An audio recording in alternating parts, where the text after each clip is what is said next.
আসসালামু আলাইকুম সম্মানিত আইন শিক্ষার্থী।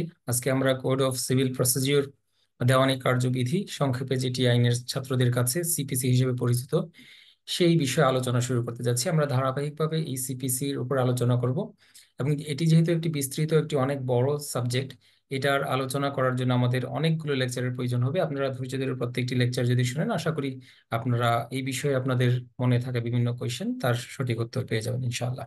আমরা চলে যাচ্ছি শুরুতেই আজকে আমাদের সিপিসির লেকচার, একদম প্রথম ক্লাস।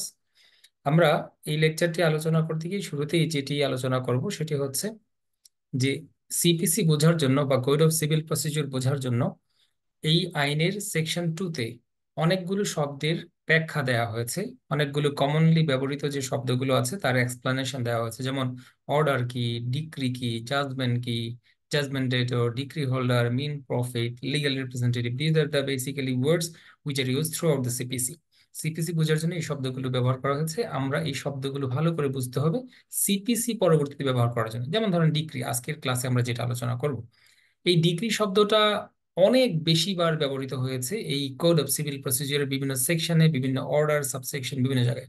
তাহলে আমরা যদি ডিগ্রিটা ভালো করে না বুঝি, ডিগ্রি মানে আসলে কি বোঝায়, তাহলে পরবর্তীতে আমরা কোড অফ সিভিল প্রসিজিওর অন্যান্য গুরুত্বপূর্ণ বিধানগুলো বুঝতে পারবো না। ডিগ্রি বোঝার জন্য আমি যেভাবে বোঝাতে চাচ্ছি যে ডিগ্রিটা বোঝানোর জন্য আইন প্রথমত কতগুলো জেনারেল ক্রাইটেরিয়া বলে দিয়েছে সেকশন 2 সাবসেকশন 2-তে। এই সাধারণ বৈশিষ্ট্যগুলো যদি কোনো একটা ডিসিশনের মধ্যে পাওয়া যায়, তাহলে সেই ডিসিশনটাকে আমরা ডিক্রি বলছি। আমরা ডিসিশনগুলো আলোচনা করবো ইনশাল্লাহ আজকের ক্লাসে। আর এই সাধারণ বৈশিষ্ট্যগুলো বলে দেওয়ার পর তারপর বলা হচ্ছে কোনো একটা জুডিশিয়াল ডিসিশন সেটা এই সাধারণ বৈশিষ্ট্য পূরণ করুক বা না করুক, shall be deemed to be decree, তাদেরকে ধরে নেওয়া হবে ডিক্রি। আবার কতগুলো ডিসিশন সেগুলোকে সুনির্দিষ্টভাবে বলে দেওয়া হয়েছে, সেগুলো সাধারণ বৈশিষ্ট্য পূরণ করুক বা না করুক সেগুলোকে ডিক্রি মনে করা হবে না। এবং ডিক্রির ক্লাসিফিকেশনের কথা বলা হয়েছে, কয় ধরনের ডিক্রি হতে পারে, সেগুলো কিরকম সেগুলো বলা হয়েছে। এবং পরবর্তীতে আমরা ধারাবাহিকভাবে ডিক্রির সাথে অর্ডারের পার্থক্য কি, ডিক্রির সাথে জাজমেন্টের পার্থক্য কি, এই বিষয়গুলো আলোচনা করব আজকের লেকচারে। আমরা মোটামুটি ডিক্রি কাকে বলে, তার জেনারেল ক্রাইটেরিয়া গুলো কি আছে, সাধারণ বৈশিষ্ট্যগুলো কি আছে, সেগুলো আলোচনা করছে। ডিক্রি এর বিষয়টা জানার জন্য শুরুতে আমাদের চলে যেতে হবে decree section 2 subsection 2, code of civil procedure section 2 subsection 2-তে। এখানে গিয়ে আমরা যে জিনিসটা জানবো, formal expression of an adjudication which, so far as regards the court expressing it, conclusively determines the rights of the parties with regard to all or any of the parties in controversy in the suit। তারপরে এখানে আমি dot dot দিয়ে রেখে দিয়েছি, অর্থাৎ এরপরে আরো কিছু কথা আছে। তো আজকের আলোচনার জন্য আমাদের এতটুকুই যথেষ্ট। সেখানে বলে দেওয়া ছিল which may preliminary, which may final, partly preliminary, partly final, এই ধরনের বিভিন্ন কিছু হতে পারে। দেখেন, আমরা যদি ডিগ্রি বুঝতে চাই তাহলে এর কনস্টিটিউয়েন্ট এলিমেন্টস গুলো মোটামুটি এই কয়টা এলিমেন্টস থাকবে। There must be an adjudication, adjudication হতে হবে। অ্যাডজুডিকেশন কি সেটা আমরা পরে দেখব, অ্যাডজুডিকেশন কি সেটা আমরা পরে দেখবো, কিন্তু আপাতত বুঝিয়ে রাখছি যে অ্যাডজুডিকেশন হতে হবে। If there should be a decree, there should be an adjudication. Secondly, that adjudication must be formal. তার মানে অ্যাডজুডিকেশন হলেই শুধু হবে না, সেই অ্যাডজুডিকেশনটা ফর্মাল হতে হবে, আনুষ্ঠানিক হতে হবে। Such adjudication must be given in a suit, একটি সুটে, একটি দেওয়ানি মোকদ্দমায় সেই অ্যাডজুডিকেশনটা আসতে হবে। এবং controversial rights of the parties are determined, ওই যে অ্যাডজুডিকেশনটা হবে, ফর্মাল অ্যাডজুডিকেশনটা হবে, সেই অ্যাডজুডিকেশনটার মাধ্যমে কোনো মামলার পক্ষগুলোর মধ্যে, বিবাদমান পক্ষগুলোর মধ্যে যে রাইটস গুলো আছে সেটা ডিটারমাইন করা হবে, সেটা নিষ্পত্তি করা হবে। Such determination must be conclusive as regards the court expressing it, যে কোর্ট এই যে ডিটারমিনেশনটা দিল, কনফ্লিক্টিং রাইটস বা কন্ট্রোভার্সিয়াল যে রাইটস গুলো আছে সেই রাইটস গুলো সম্পর্কে যে ডিটারমিনেশনটা দিচ্ছে, সেই ডিটারমিনেশনটা as regards the courts expressing it must be conclusive। অর্থাৎ যে কোর্ট দিচ্ছে সেই কোর্টের চূড়ান্ত বক্তব্য। এরপরে হয়তো আপনার এটা পছন্দ না হলে, এই ডিক্রিটা পছন্দ না হলে, আপনি আপিল করার জন্য ভিন্ন একটা আদালতে যেতে পারবেন, কিন্তু যে আদালত এই সিদ্ধান্তটা দিচ্ছে সেই সিদ্ধান্তটা হবে চূড়ান্ত, তার দিক থেকে চূড়ান্ত। অর্থাৎ এখানে আর কোনো কিছু সার্চ করার সুযোগ থাকবে না। যেতে হলে ঊর্ধ্বতন কর্তৃপক্ষ যে আছে, ঊর্ধ্বতন আদালত, সুপিরিয়র যে কোর্ট আছে, সেখানে যেতে হবে। তাহলে আমরা এই যে মোটামুটি এখানে 5টা এলিমেন্ট পেলাম, কনস্টিটিউয়েন্ট এলিমেন্টস পেলাম, এগুলো একটু বিস্তারিতভাবে দেখি। শুরুতেই আছে যে অ্যান অ্যাডজুডিকেশন। অ্যাডজুডিকেশন কি জিনিস? Adjudication basically decision, but that decision is given by a judicial authority, judicial body. So আমি যদি একজন ব্যক্তি একা, যেমন একজন কোর্টের বিচারক, সেই বিচারক সে যদি বাড়িতে এসে তার কাছে কোনো একটা জিনিস জিজ্ঞেস করে, তার বাড়িতে এসে পাশের বাড়ি কেউ এসে জিজ্ঞেস করলো যে এখানে আসলে দেখেন দুইজনের মধ্যে একটা সম্পত্তি নিয়ে ঝামেলা, আসলে কে পাবে পাবে না, কাগজটা ঠিক আছে কি নাই, এখানে যদি সে একটা ডিসিশন দেয়, that decision is not an adjudication because that was not given in judicial capacity. So first of all, to be an adjudication, the decision must be given by a judicial person in a judicial capacity. তো judicial ক্যাপাসিটিতে যখন decision দিবে হয়ে গেল adjudication.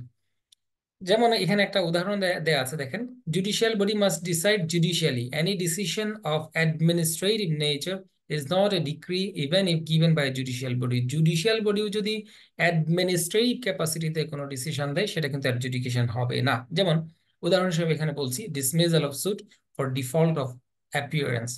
আমরা পরবর্তীতে এই বিষয়গুলো বিস্তারিত আলোচনা করব, দেখবো যে কোর্টে মামলা যখন শুরু হয়ে যায় তখন নির্দিষ্ট ডেটগুলোতে দুইটা পক্ষের তাদের হাজির হওয়া না হওয়ার উপরে বিভিন্ন ধরনের সিদ্ধান্ত হয়। এখন একটা পক্ষ হাজির হলো না, হাজির না হওয়াটা তার দিক থেকে ডিফল্ট। এই ডিফল্টের কারণে, অর্থাৎ যে ব্যক্তি মামলা দায়ের করেছিল প্লেইনটিফ, সে মামলা দায়ের করার পরে সে কোর্টে পরবর্তীতে ধার্য তারিখে সে হাজির হলো না, হাজির না হওয়ার কারণে যখন আদালত সেটাকে ডিসমিস করে দেয়, খারিজ করে দিচ্ছে, এই dismissal for default, that is not A judicial decision on the merits of the case. ওখানে যে সুটটা ছিল ওটার মেরিটের উপরে জুডিশিয়ালি তার বিচার করতে হয় না, এটা অ্যাডমিনিস্ট্রেটিভ নেচারে। তুমি আসো নাই, যাও, খারিজ করে দিলাম, কিন্তু তুমি যে নিয়ে আসছিলাম মামলাটা, সেটার মধ্যে আসলে ডিসপিউটটা কি ছিল সেটা আমি জুডিশিয়ালি দেখে সিদ্ধান্ত দিলে সেটা অ্যাডজুডিকেশন হতে পারতো, কিন্তু আসে নাই, যার কারণে মামলা খারিজ করে দিয়েছি। That is not a judicial decision, in not in a judicial capacity, and for that reason that is not an adjudication, and as such that is not a decree. Dismissal of N appeal for want of prosecution, appeal করেছি, পরবর্তীতে এই আপিলটা আমি continue করব না, এখানে আমরা নন prosecution certificate নিয়ে নিই, অনেক সময় মামলা করেছি, মামলা কন্টিনিউ করব না, নন প্রসিকিউশন, ওয়ান্ট অফ প্রসিকিউশন, মামলা না চালানোর কারণে ডিসমিস করে দিয়েছি। এইগুলো ডিক্রি না, in as much as it does not judicially deal with the matter. এই ম্যাটারটা যেটা ডিল করা হয়েছে এটা জুডিশিয়ালি ডিল না করার কারণে এটা অ্যাডজুডিকেশন হয় নাই, আর অ্যাডজুডিকেশন না হওয়ার কারণে সেটা ডিক্রি হয় নাই। So number one condition is the decision must be an adjudication. So what are the criteria of an adjudication? We have gone through it, and I hope you all will understand what is an adjudication. Next to an adjudication, that adjudication must be expressed formally. Adjudication যেটা হবে সেটা এখানে formalities, যে জিনিসগুলো আছে কোর্টের formalities, সেগুলো অবশ্যই পারফর্ম করতে হবে। All the formalities of sign initial as per the court practice must be complied with. আমি শুধুমাত্র বলে দিলাম, সেখানে সাইন সিগনেচার শিল যে বিষয়গুলো আছে সেগুলো যদি না করা হয় তাহলেও কিন্তু সেই ফর্মালি এক্সপ্রেস করা হলো না অ্যাডজুডিকেশনটা। দুই নম্বর শর্ত ধরে নিলাম, সেটাও ফর্মালি এক্সপ্রেস করা হলো, ফর্মালি ডিসিশনটা দেওয়া হলো। and adjudication must be given in a suit. এটা খুবই গুরুত্বপূর্ণ। অ্যাডজুডিকেশন যেটা দেওয়া হচ্ছে সেটা একটা সিভিল মোকদ্দমায় দিতে হবে। এখন দেখেন কোর্টে আসলেই সবগুলো কিন্তু সুট না।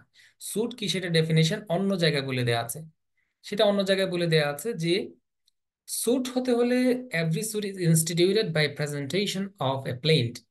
একটা সুট শুরু হয় by presentation of a plaint. Plaint মানে হচ্ছে আরজি। আরজি দাখিলের মাধ্যমে একটা সুট শুরু হয়। আরজির মধ্যে কি থাকবে আবার থাকবে না, কোনটাকে আরজি বলে? কোর্টে যা কিছু নিয়ে যাব সবকিছু আরজি না, কোনো কোনোগুলোর নাম হচ্ছে অ্যাপ্লিকেশন, জাস্ট অ্যান অ্যাপ্লিকেশন।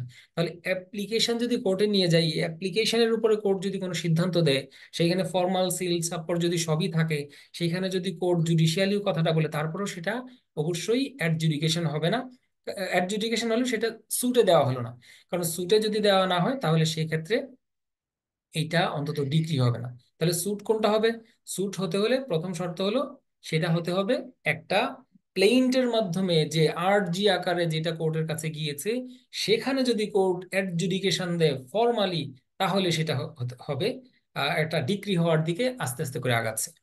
যেমন এইখানে একটা মামলার কথা, ইন্ডিয়ান একটা মামলার কথা বলা হয়েছে, এখানে বলা হয়েছে the term suit was defined by Privy Council to mean as civil proceeding instituted by the presentation of plaint. এটা যদি এই মামলায় নাও থাকতো, আমরা সিপিসিতেই সেখানে সরাসরি সেকশনে অর্ডারে সেখানে বলে দেওয়া আছে যে suit is instituted by presentation of a প্লেইন্ট।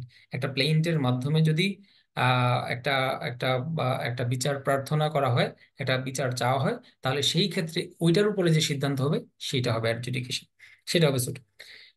Decision in any proceeding started by any application, যেমন আমি একটু আগে যেটা বললাম, কোনো একটা অ্যাপ্লিকেশনের উপরে যদি ডিসিশন দিয়ে দেয় তাহলে সেটা হবে না, কারণ অ্যাপ্লিকেশনটার উপরে দিলে এটা স্যুট হলো না। আর স্যুট না হলে সেটার উপর ডিসিশন দিলে সেটা হবে না।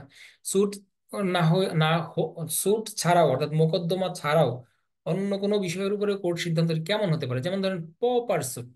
পপার স্যুট, পপার স্যুট হচ্ছে নিঃস্ব ব্যক্তির মামলা। আমাদের অর্ডার 33-তে আছে, আমরা আলোচনা করলে পরবর্তীতে এগুলোর উপরে আলোচনা করব। অর্থাৎ কোনো একজন ব্যক্তি এত গরিব, তার ক্রাইটেরিয়া আইন বলে দিয়েছে, এত গরিব যে সে মামলা চালাতে পারে না, মামলার যে কোর্ট ফি সেটা দিতে পারে না, তাহলে সেই ব্যক্তি তখন নির্দিষ্টভাবে সে আবেদন করে কোর্টের কাছে, আমি নিঃস্ব ব্যক্তির মতো করে মামলা দায়ের করতে চাই, আমি আপাতত কোনো কোর্ট ফি দিব না, ধরেন। তাহলে এই যে অ্যাপ্লিকেশনটা বললো, এটা কিন্তু স্যুট না, অ্যাপ্লিকেশন। তাহলে পপার অ্যাপ্লিকেশন, পপার স্যুটের ক্ষেত্রে জন্য যে অ্যাপ্লিকেশন করা হয়, সেই অ্যাপ্লিকেশনের উপরে কোনো সিদ্ধান্ত দিলে সেটা কখনো ডিক্রি হবে না, কারণ এটা অ্যাপ্লিকেশনের উপর সিদ্ধান্ত দিয়েছে, এটা কোনো স্যুটের উপরে না। স্যুট কখন হবে, যদি সে প্লেইন প্রেজেন্ট করতো, কিন্তু এখানে প্লেইন প্রেজেন্ট করা হয় না, একটা প্রপার সুটের অ্যাপ্লিকেশন প্রেজেন্ট করা হয়েছে। টেম্পোরারি ইনজাংশনের জন্য যখন অ্যাপ্লিকেশন করা হয়, টেম্পোরারি ইনজাংশন যেটাকে আমরা আহ, আহ, খুব বেশি ব্যবহৃত হয়, টেম্পোরারি ইনজাংশন খুব অস্থায়ী নিষেধাজ্ঞা। তো অস্থায়ী নিষেধাজ্ঞা, কোনো একটা মামলা চলতেছে, মামলার মধ্যে গিয়ে একটা অ্যাপ্লিকেশন করে, ওই অ্যাপ্লিকেশনের উপরে কোর্ট অর্ডার দেয়, তাহলে কোর্ট অ্যাপ্লিকেশনের উপরে যে সিদ্ধান্তটা দিল সেটা কখনো ডিক্রি হবে না, কারণ অ্যাপ্লিকেশনের উপরে দেওয়া সিদ্ধান্ত কখনো ডিক্রি হয় না, সুটের উপরে সিদ্ধান্ত দিতে হয়। আর এটা ছিল টেম্পোরারি ইনজাংশনের একটা অ্যাপ্লিকেশন। তাহলে আমরা দেখলাম যে এখানে adjudication must be given in a suit, সুটে অ্যাডজুডিকেশন হতে হবে, যদি অন্য কোনো অ্যাপ্লিকেশনের উপরে হয় তাহলে হবে না। তারপর একটা বিষয় এখানে বলা হয়েছে, however in certain exceptional situations some applications are treated as plain and decision on such applications can be decree, কিন্তু কখনো কখনো কোনো কোনো আইন স্পেসিফিক্যালি বলে দিয়েছে যে কোনো কোনো একটা অ্যাপ্লিকেশন, যদিও সেটা অ্যাপ্লিকেশন কিন্তু অ্যাপ্লিকেশনটাকেই প্লেইন মনে করা হবে, তাহলে ওই অ্যাপ্লিকেশনের উপরে যদি কোনো সিদ্ধান্ত কোর্ট দেয় তখন সেটাকে আবার ডিক্রি মনে করা হবে, কারণ প্লেইন্টের উপরে সিদ্ধান্ত দিতে হবে, প্লেইন্ট সুটের উপরে সিদ্ধান্ত দিতে হবে। প্লেইন্ট, সুট প্লেইন্টের মাধ্যমে প্রতিষ্ঠিত হয়, অ্যাপ্লিকেশনের মাধ্যমে হয় না। কিন্তু আইন এক্সেপশনালি বলতে পারে কোনো কোনো অ্যাপ্লিকেশনটাকেই প্লেইন্ট হিসেবে কাউন্ট করা হোক। যেমন ধরেন আরবিট্রেশন অ্যাক্টে, আরবিট্রেশন অ্যাক্টে যখন আমি মামলা দায়ের করেছি তখন পরবর্তী এটাকে আমি নিয়ে যাব সালিসিতে নিয়ে যাব, তাহলে তখন আমি একটা অ্যাপ্লিকেশন করলাম, ওই অ্যাপ্লিকেশনটা কোনো কোনো অ্যাপ্লিকেশন সেটাকে প্লেইন্টের মর্যাদা দেওয়া হয়েছে, সুতরাং সেইটার উপরে যদি কোর্ট কোনো সিদ্ধান্ত দেয় সেটা ডিগ্রি হতে পারে এক্সেপশনাল। তাহলে আমরা মোটামুটি চারটা বিষয় এখানে দেখে ফেললাম, যে প্রথমত অ্যাডজুডিকেশন হতে হবে, অ্যাডজুডিকেশনটা ফর্মালি এক্সপ্রেস করতে হবে, এবং অ্যাডজুডিকেশন হতে হবে অবশ্যই একটা সুটের ক্ষেত্রে, কোনো একটা অ্যাপ্লিকেশনের ক্ষেত্রে হলে হবে না। এবং এরপরে যে বিষয়টা থাকছে, controversial rights of the parties. এই যে কোর্ট সিদ্ধান্ত দিল, এই সিদ্ধান্তের মাধ্যমে একটা মামলার দুইটা পক্ষ থাকে, দুইটা পক্ষের মধ্যে তাদের অধিকার নিয়ে একটা বিরোধ থাকে, তাহলে বিরোধপূর্ণ অধিকারের উপরে কোর্টের একটা ডিটারমিনেশন আসতে হবে, কোনো একটা সিদ্ধান্ত আসতে হবে। মামলার হলেই যে এখানে সবগুলো বিষয়ে তাদের বিরোধ আছে বিষয়টা কিন্তু এমন না, এমন অনেক বিষয় আছে যেটার মধ্যে তাদের ওরকম কোনো কন্ট্রোভার্সিয়াল, তাদের সাবস্টেন্টিভ রাইটস গুলো এখানে তাদের থাকছে না। যেমন ধরেন যে বিভিন্ন ভাবে হতে পারে, যেমন আমি যদি উদাহরণ হিসেবে বলি, যেমন আমি একটা মামলা করেছি, মামলা দায়ের করার পরে আমি আমার যে রাইট আছে যেটা, সেই রাইটসটা এস্টাবলিশ করার জন্য আমি হয়তো একটা সেকেন্ডারি ডকুমেন্ট নিয়ে আসতেছি, চাচ্ছি প্রমাণ করার জন্য। ধরেন আমি একটা সার্টিফিকেটের বা একটা দলিলের সেটা নকল নিয়ে আসতে চাচ্ছি, সেকেন্ডারি কপি আনতে, মূলটা না এনে অরিজিনালটা না এনে তার একটা নকল কপি আনতে চাচ্ছি, সার্টিফাইড কপি আনতে চাচ্ছি। তাহলে অন্য পক্ষ আপত্তি জানাবে, না আপনি এটা আনতে পারেন না। আমি আবার বলবো না আমি আনতে পারি, কারণ এভিডেন্স অ্যাক্ট অনুযায়ী, সাক্ষ্য আইন অনুযায়ী যে যে সিচুয়েশনে সেকেন্ডারি ডকুমেন্টস দেওয়া যায় আমি সেই সিচুয়েশনে পড়ি। তখন ও বললো না আপনি সেই সিচুয়েশনে পড়েন না। কোর্ট তখন বলল যে এই সাক্ষ্য প্রমাণ বা এই দলিল হাজির করলে মামলায় জিতবে কি জিতবে না সেটা পরের কথা, তা আনতে আদৌ পারে নাকি পারে না এটা নিয়ে যেহেতু বিরোধ হয়ে গেল, এটা আগে নির্ণয় করে দেখি। তখন এটার উপরে শুনানি করে দেখলো যে না ঠিক আছে সে আনতে পারে, বা বললো যে আনতে পারে না, এই যে সিদ্ধান্ত দিল, এর মাধ্যমে কিন্তু মামলার হারা বা জেতার কোনো কিছু নির্ভর করছে না, কারণ এটা এমন একটা প্রসিডিউরাল বিষয়ের উপরে ছিল।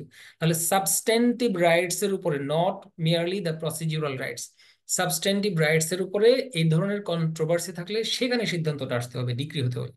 Controversial matters are those with reference to which relief is sought, যেটা নিয়ে আমি একটা প্রতিকার চাচ্ছি।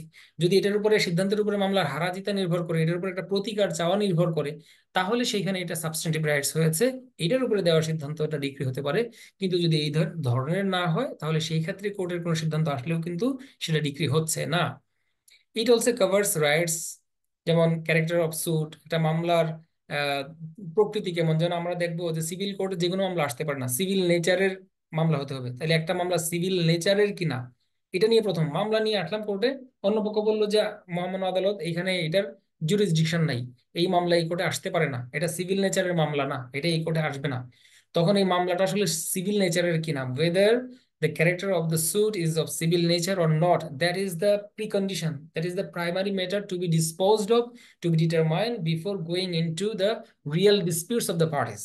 যদি এমন হয়, তখন সেই ক্ষেত্রে এইটার উপরেও যদি সিদ্ধান্ত দেয়, এইটা কিন্তু আবার ডিক্রির মধ্যে পড়ে।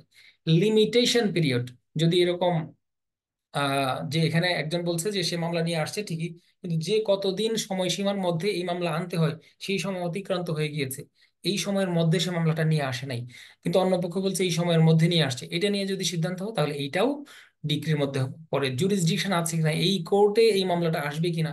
এখন ধরেন যে একটা মামলা, এখানে ধরেন যে ডিভোর্সের একটা বিষয় নিয়ে চলে আসলো, কিন্তু ডিভোর্সের বিষয় সাধারণত সেটা অ্যাসিস্ট্যান্ট জাজের কাছে যাওয়ার কথা, সেইখানে না গিয়ে এখানে চলে আসলো সিনিয়র অ্যাসিস্ট্যান্ট জাজ, এইখানে তার জুডিশিয়াল আছে কি নাই সেগুলো নিয়ে প্রশ্ন হতে পারে। এগুলোর উপরে যদি আবার সিদ্ধান্ত হয় এগুলো জুডিশিয়ালি প্রুভড, তখন সেগুলোকে আবার ডিক্রির মধ্যে পড়বে। মেনটেইনেবিলিটি, মামলা মেনটেনেবল কিনা, এবং অন্যান্য যে preliminary matters which necessitates an adjudication before a suit is enquired into, preliminary preconditional যে বিষয়গুলো আছে, প্রি রিকোয়ারমেন্টস যেগুলো আছে, এইগুলোর উপরে যদি এই ধরনের কোনো সিদ্ধান্ত থাকে, তাহলে সেইগুলোর উপরে দেওয়া সিদ্ধান্তকেও মনে করা হবে কন্ট্রোভার্সিয়াল রাইটস নিয়ে সিদ্ধান্ত দেওয়া হয়েছে, এবং এগুলো ডিক্রি হবে।